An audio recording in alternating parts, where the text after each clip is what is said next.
சென்னை தியாகராய நகர் அரங்கநாதன் சுரங்கப்பாதையில் மழைநீரில் சிக்கி பேருந்து நகர முடியாமல் இருப்பதாக தகவல் வெளியாகியிருக்கிறது. இதுகுறித்து நமது செய்தியாளர் தேவப்பிரியனிடம் கேட்கலாம். தேவப்பிரியன், பேருந்தை மீட்க என்னென்ன நடவடிக்கைகள் மேற்கொள்ளப்பட்டு வருது? வேதவள்ளி, தற்போது நான் இருக்கக்கூடிய இடம் மேற்கு மாம்பலம். இந்த பகுதியில் அரங்கநாதன் சுரங்கப்பாதையில் நேற்றிலிருந்து பெய்து வரும் கனமழையின் காரணமாக முழுவதுமாக இந்த சுரங்கப்பாதை முழுவதுமாக நீர் தேங்கியுள்ளது. நம்முடைய ஒளிப்பதிவாளர் திவ்யன் அவர்கள் தங்களுக்கு காட்சிகளை காட்டுவார். எவ்வளவு நீர் தேங்கிக்கு அப்படின்றத காட்சிகளில் பார்க்க முடியும். முழுவதுமாக இந்த சுரங்கப்பாதை வழியாக போக்குவரத்தானது துண்டிக்கப்பட்டிருக்கிறது.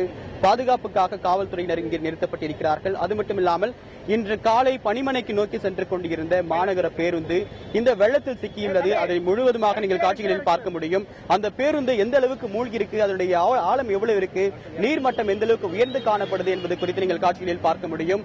தொடர்ந்து இன்ஃபோவும் வந்துட்டு இருக்கு. அதிக அளவுக்கான மழை நீர்வரத்தும் அதிக பகுதியிலிருந்து வந்து கொண்டிருக்கிறது. எனவே தற்போது இந்த மழைநீரை வெளியேற்றுவதற்கான பணிகளை மாநகராட்சி இதுவரைக்கும் தொடங்கவில்லை. ஆனால் இருந்தாலும் கூட தொடர்ந்து மழை பெய்து வருவதன் காரணமாக விரைவாக மழை நின்றவுடன் இந்த நீரை வெளியேற்றுவதற்கான பணியை தாங்கள் தொடங்கி விடுவோம், அதற்கான ஆயத்த பணிகள் தயார் செய்திருக்கிறோம் என்று மாநகராட்சி தரப்பிலிருந்து தெரிவிக்கப்பட்டுள்ளது. பொதுமக்களை பொறுத்தவரைக்கும் இந்த பகுதியில் பிரதான போக்குவரத்து நடைபெறக்கூடிய பகுதி, குறிப்பாக சிஐடி நகர், நந்தனம், சைதாப்பேட்டை, டி நகர் போன்ற பல பகுதிகளுக்கு செல்லக்கூடிய மிக பிரதானமான ஒரு சுரங்கப்பாதை என்றே கூறலாம். ஆயிரக்கணக்கான மக்கள் பயன்படுத்தக்கூடிய இந்த சாலையில் தற்போது முழுவதுமாக தண்ணீர் தேங்கியுள்ளது. இதன் காரணமாக இந்த வழியை பயன்படுத்துவதை தவிர்த்துவிட்டு இவர்கள் தற்போது சுற்றிச் செல்ல வேண்டிய நிலை, அதாவது மிக முக்கியமான நந்தனம் பிரதான சாலையை பயன்படுத்த வேண்டிய நிலை அவர்களுக்கு ஏற்பட்டிருக்கிறது. அது மட்டுமில்லாமல் தொடர்ந்து பெய்து வரும் கனமழையின் காரணமாக பொதுமக்களின் இயல்பு நிலை தற்போது முற்றிலுமாக பாதிக்கப்பட்டுள்ளதாக அவர்கள் தெரிவித்திருக்கிறார்கள். இது ஒருபுறம் இருந்தாலும் கூட பள்ளி கல்லூரிகளுக்கு தற்போது விடுமுறை அறிவிக்கப்பட்டுள்ளது. நம்முடன் ஒரு சிறுவன் இருக்கிறான், பிரசாந்த் அவர்கள் இருக்கிற, அவருடன் பேசலாம். எப்படி ஃபீல் பண்றீங்க? இந்த மாதிரி மழை இதுக்கு முன்னாடி பாத்திருக்கியா நீ? 2006 பாத்திருக்கேன். ஆனா மழையை பார்க்கும்போது என்ஜாய்மெண்டா இருக்கு. ஆனா ஃபேக்டா பார்த்தா இது செம ரிஸ்கா இருக்கு. இதால பொதுமக்கள் எல்லாரும் சுத்தி இந்த சபை இருந்தா அழகா இங்கிருந்து சிஐடி நகர் போலாம். இதால ஃபுல்லா சுத்தின்னு போறதுனால எல்லாரும் கஷ்டமா இருக்கு.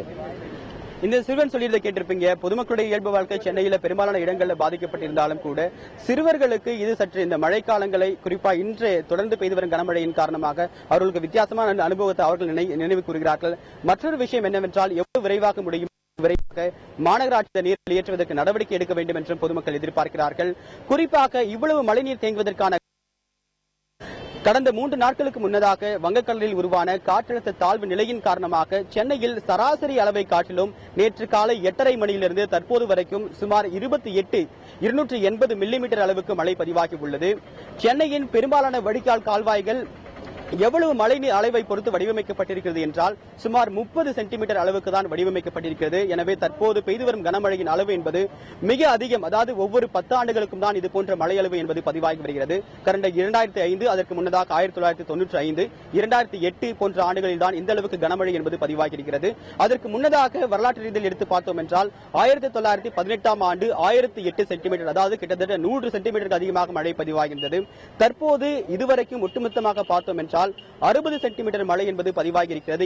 இன்னும் காலங்கள் இருந்தாலும் கூட வடகிழக்கு பருவமழை மேலும் தீவிரமடைய வாய்ப்பு இருக்கிறது என்ற ஒரு தகவல் பரிமாறப்படக்கூடிய சூழ்நிலையில் இன்னும் 40 நாட்களுக்கு மேலாக வடகிழக்கு பருவமழை தொடர்வதற்கான வாய்ப்புள்ளது. ஆனால் தற்போது ஏற்பட்டிருக்கக்கூடிய வடகிழக்கு பருவமழையில் தீவிரத்தை தொடர்ந்தும் தீவிர காற்றழுத்த தாழ்வு பகுதியானது தாழ்வு மண்டலமாக தற்போது மாற இருக்கக்கூடிய சூழ்நிலையிலும் மேலும் சென்னையில் கனமழை நீடிக்கும் என்றும் எதிர்பார்க்கப்படுகிறது. தொடர்ந்து தாழ்வான பகுதிகளில் தேங்கக்கூடிய மழைநீரை அகற்றுவதற்கு மாநகராட்சி சுமார் 350 மோட்டார் பம்புகளை வைத்திருப்பதாகவும் அது தொடர்ந்து அந்த பணியில் ஈடுபடுத்தப்பட்டிருப்பதாகவும் மாநகராட்சி தரப்பில் தெரிவிக்கப்பட்டுள்ளது. தற்போது இந்த மண்டல அலுவலரிடம் பேசினோம்.